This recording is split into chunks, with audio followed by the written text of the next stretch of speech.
আসসালামু আলাইকুম আপুরা ভাইয়া রানীরা সবাই কেমন আছেন? আলহামদুলিল্লাহ আমি ভালো আছি। গেছি বা দক্ষিণ স্থানে গেছি, রিক্সা 10 টাকা ভাড়া দিয়ে গেলাম। কই যা মাছ নিয়ে, যে কোনো মাছ পাইলে ও মাছ আইসা দিয়ে ইলিশ মাছ আছে 2000 টাকা কেজি, আর তেলাপিয়া আছে 250 টাকা কয়।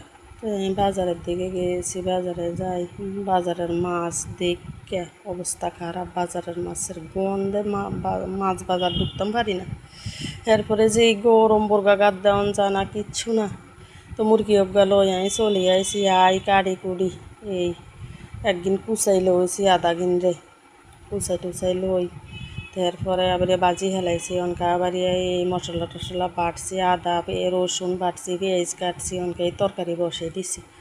তরকারি বসাই দিয়ে এই লবণ দিয়ে দিছি, আদা রসুন পেঁয়াজ এগুলি নেড়ে তেলের উপরে দিয়ে ভাজি করতেছি, হলুদ দিছি, লবণ দিছি, দিই তারপরে এই মুরগির গোস্ত এখানে ডালি দিই।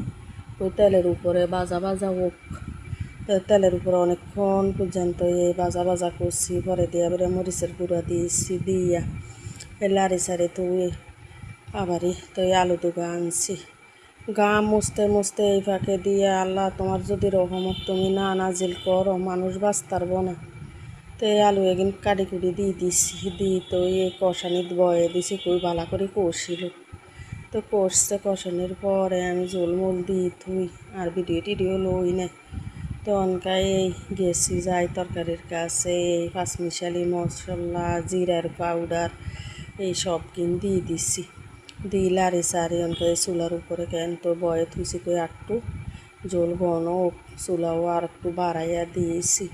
ওই দিনে আর রান্ধুম না, গ্যাস ম্যাস থায় না ঠিকঠাক মতো। তো ঠিক আছে আপুরা ভাইয়া রান্নাটা সবাই ভালো থাকিয়েন, আর আমার লেগে দোয়া করিয়েন।